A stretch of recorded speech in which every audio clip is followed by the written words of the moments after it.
In the early 2000s, mompreneur Erin Condren birthed the Life Planner. 1,000 copies were sold her first year. By 2013, 100,000 planners were on the market, and today it is estimated that over 1 million people own EC Life Planners. Turns out, even in this technological era, people still like to check off lists and visualize things being accomplished on paper. I, like Erin Condren and those other million people, like to see accomplishments, but found myself in a new category after a minor single-car accident that diagnosed me with complex regional pain syndrome, a painful disease requiring lots of treatments, therapies, and new life modifications.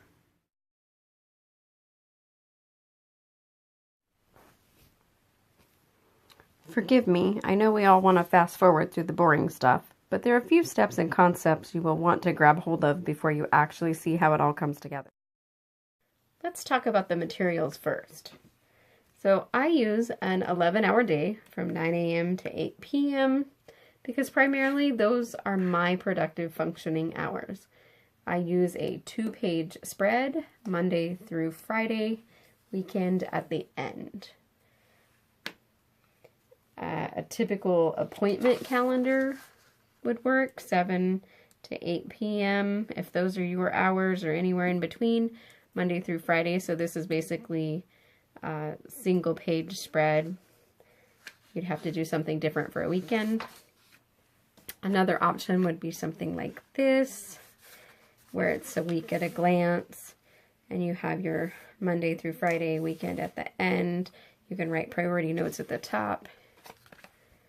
Any of those would be helpful. It just depends on your level of functioning and your need of journaling.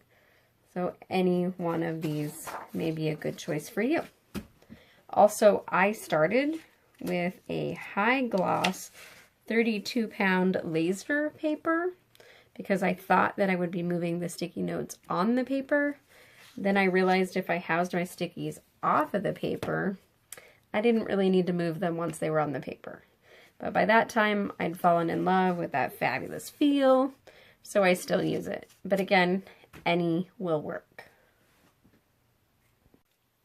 Second, let's take a simple walk through very basic time blocking. Typically, it means you block out specific times every day to do similar tasks. For example, if your clearest mind or highest energy level is every day just before lunch, then you would block that time as your high energy thought time. So every day from 12 to 1, just before lunch. So I'm going to just quick scribble this in here so you get the basic understanding of what kind of time frame we're looking at.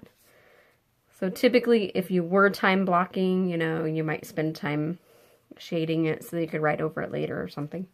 We're just trying to get a basic idea here. So just doing a quick. So that's your high energy level. And then I know for me, my lowest time is when I get out of bed in the morning. Those first couple hours sometimes are really brutal, really brutal. So that's kind of 9 to 11. So 9 to 11 is our slow time. 9 to 11 is our slow time there.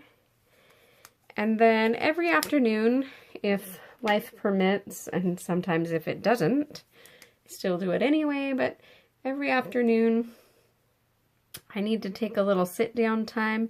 That's usually somewhere 3 to 4, 3 to 5. This is what I know about myself. So we kind of mark that in. And then in time blocking fashion, we also write in any non-variables. So let's put in every day, say 1 to 2 is when you maybe prep and eat lunch. So we do something like that, lunch there.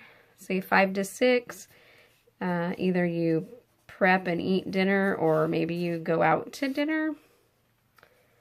So something like that. So in time blocking fashion, this gives you an idea on what your function level is for the day. Some pretty basics, some more specifics. Specifics here, basics here.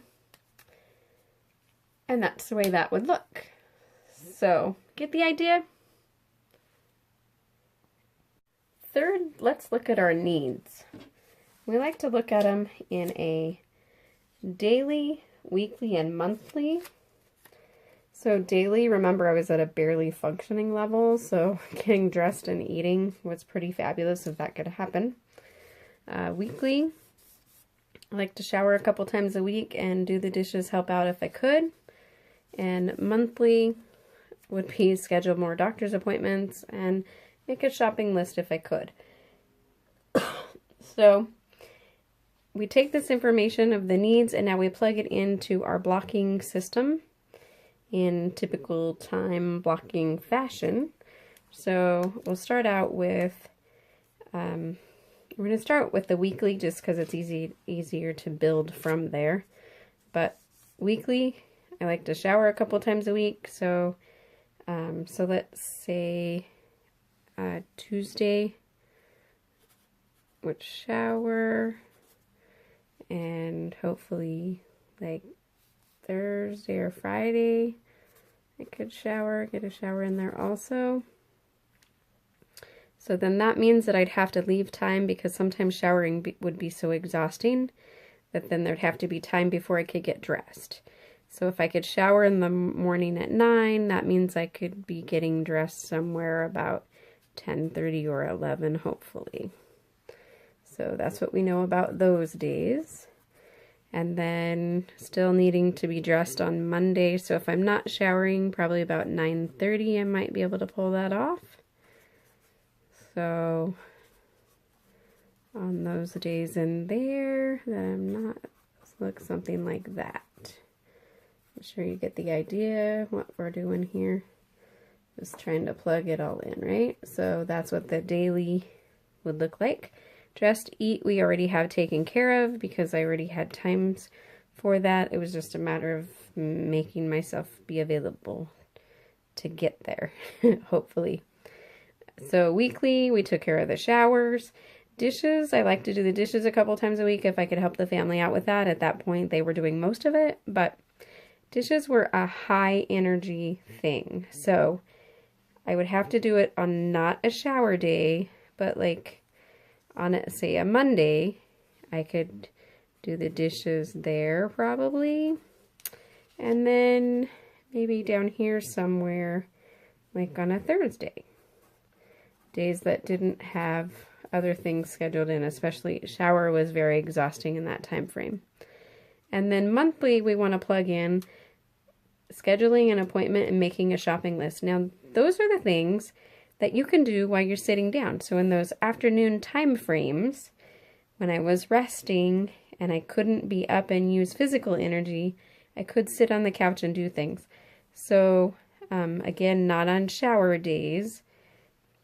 Dishes might make me pretty exhausted. It might be hard to think, but there's some rest time in there, so that would probably be okay. So I could make my shopping list here. Make shopping list. And I could do that just sitting right there on the couch or even propped up in bed. And then scheduling appointments would be better probably at the top end of that, but again, it can be any time in that resting. So scheduling appointments there. Now when you look at this looks all really great. You know, you're like, okay, I got this. Dress, dishes, and even though it's barely functioning, really, it's the basic life of functioning, it looks awesome. It looks possible. It looks feasible. If you're living this too, you know what happens when you go to the dentist on a Monday and end up in flare. Then you end up spending 4 days in bed. Everything's getting crossed off. Nothing's getting done. You've had to take multiple medication regimens just to keep the pain at a tolerable distance. If you haven't lived it, let me tell you, any sense of functioning is lost for a while. Your mind is foggy. Your body hurts. Your planner's a week behind. I was tired of this cycle and was quickly drowning and desperately looking for any way out. Now let's think outside these planner blocks. Okay, now we're thinking outside the planner blocks. We've learned from the blocking method that we have better times of the day, week, etc. that are more productive. We have higher levels of thought processing ability and higher levels of movement ability at varying times. Now let's make our same list on separate small stickies and see what happens. I've pre-done them here. So we have our shower that we were going to do twice a week. Twice a week. So I have 2 shower stickers there, 2 dishes stickers there, and then dressed, of course, is daily, so hopefully there's 7 of those there. We wanted to schedule another doctor's appointment, and shopping list I have, even though we're only doing it once, I put 2 of them because I know it takes me about an hour to do a shopping list. And so that would be 2 half-an-hour increments. Okay. So, and then let's write in here real quick. Our lunch time was every day from 1 to 2, because that just is for me. So it's just the way my life works. So so that takes care of eat every day. We know that everyday lunch, and again, 5 to 6 was dinner. So those are non-variables, regardless of however the world works. My family somehow makes sure that I get that in me. So then we wake up in the morning. So let's just back up a little bit. So now, when we open up our planner on Monday, this is what our week looked like. That's it. It's all blank. It's all wide open. There's so many possibilities. We wake up in the morning. We decide that Monday's a pretty good day, and that's a good day to go ahead and take a shower. So we grab our little shower sticker, and we're like, wow, I took a shower today. Yes, celebration. Had to rest a little bit before I got dressed, but it wasn't too bad. So I was able to get dressed by 10:30. Look at that. And then the afternoon started not going so well. These are the things that I want to plug in. Not feeling it so much. Had to rest a little bit. Didn't do so well. But after resting for a while, I got up at 4 and I was actually feeling really energetic. So I decided that would be a perfect time to do the dishes. It was pretty amazing. So at the end of the day, I look back and I showered and did the dishes on the same day. That was kind of a party moment for me. I just want to say that. So Tuesday rolls around. I don't have to shower on Tuesday because I just showered on Monday. But it was kind of a rough morning, and honestly, I really didn't get dressed till about 11:30. And then I was doing okay though, and I am usually pretty high level energy right in there, and that showed typical for that day. So I went ahead and scheduled my appointment to see my doctor, and he said he could see me on Friday, so at 2, so I can just go ahead and put that in there because that's not a variable, that's a fixed. Then the rest of the day played out pretty good. I didn't really do much else, and I did have a nice visit in the evening with my granddaughters.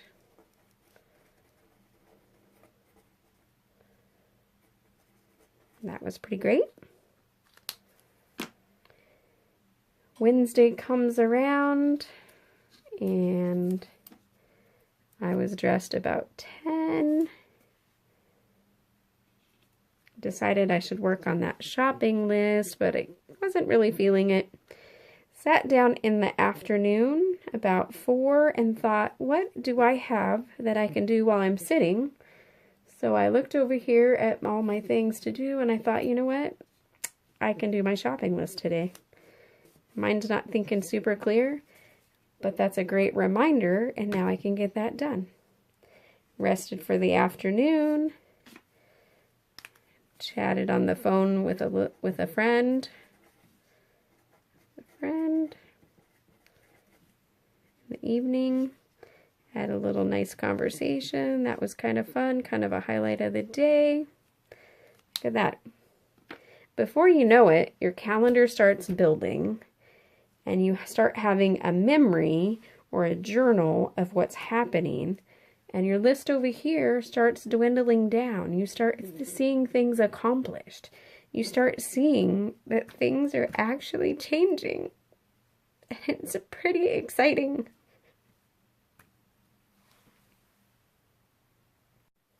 I am not exaggerating when I literally tell you I went from a daily list of dressed and eating, hoping to get in a couple showers and maybe doing some dishes, scheduling an appointment and hoping to do a shopping list sometime in the whole month, to this.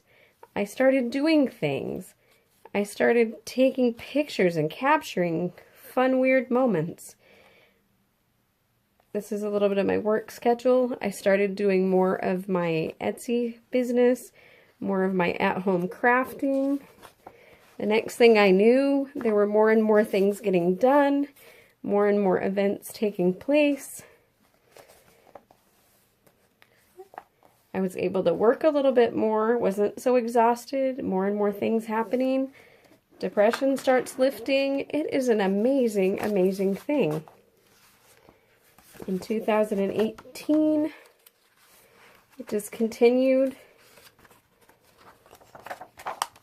More documentation that things were getting better. Life is getting better. Yes, I still have really bad weeks.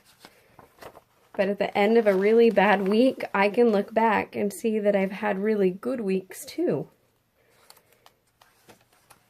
My Etsy business picked up. I started sending out more Etsy orders. I'm hiking more with friends. More Etsy orders going out. There's still doctor's appointments. There's still other things going on. But I'm starting to see success. I'm starting to see things grow. I'm building more stickers. I no longer go with shower and dressed, but now I have more things that I add to it. And it just continues to grow. So here we are, 2019, the actual tweaked time blocking calendar. So I just make more opportunities than you can find. That's the simplistic of it. So I don't use sticky notes very often anymore. I cut out stickers in half an hour, hour and a half, and 2-hour blocks. And so when a task needs done or an order needs to be made, I determine how long it will take me to do that. I write it on the block, and then I add it to the side over here. Then in my planner, when I complete it, I put it in the slot where I completed it, just as we learned. Another thing new that I've added this year, as I said, I started this in 2017. Something new I added this year because of the way my health is. I discovered that that the energy that I put out, so basically my steps per day that I make, has an overall effect on how much more I can or cannot do. So I started tracking my movement at the end of the day just to see where I'm at and to see, I would like to improve it through the year so that I will be able to have more steps by the end of my day, by the end of the year. And that's a good goal for all of us, actually, regardless of where your health is. So as you can see, it's a lot busier now than it was in the beginning, and I've I add a lot more pictures and a lot more fun things. I like to add stickers and just really own it, because I do still have a lot of downtime, a lot of weeks that are really bad. So it's important to me to be able to look back and really know that my functioning level far and wide is so much better than it was. And so that's an important journal piece to me. If you'll notice my notes over here, I just, for fun, because I am me, do a major thing in coloring. Most of the things that I do for myself are in purple. My work hours outside of the house are in blue. Tweaking, which is my tweaking business, so anything I tweak, I add that in pink. Other random stuff, if I do things for the kid or, you know, whatever, then that's often in green. And CRPS is specifically the disease I was diagnosed with, and anything that I do to promote, help, build the knowledge in the community about CRPS, whether it's selling things on Etsy or whether it's just posting a blog or whatever, I always document that in orange because that's the color for CRPS. So those are things I do. That's the stuff I like to do. And it just helps me look at it further. So a lot of things have grown in my calendar through the years, but the basic is still the same. Put your need to be done on the side. This is just a laminated sheet of paper that I've just folded and put into the slot in the back of the notebook. Just sliced it and slid it right in that little pocket in the back. So, and then it just folds there. I used to house my extra stickers on the outside. I don't even do that anymore. I just keep them on the sheet of paper right on the time slot and then put it up there. So basically it's like a to-do list, and then the to-do list just goes to the page and it builds and grows. So now you too have seen a tweaked calendar. You know how to tweak the time blocking, and if you have any questions, ask them below.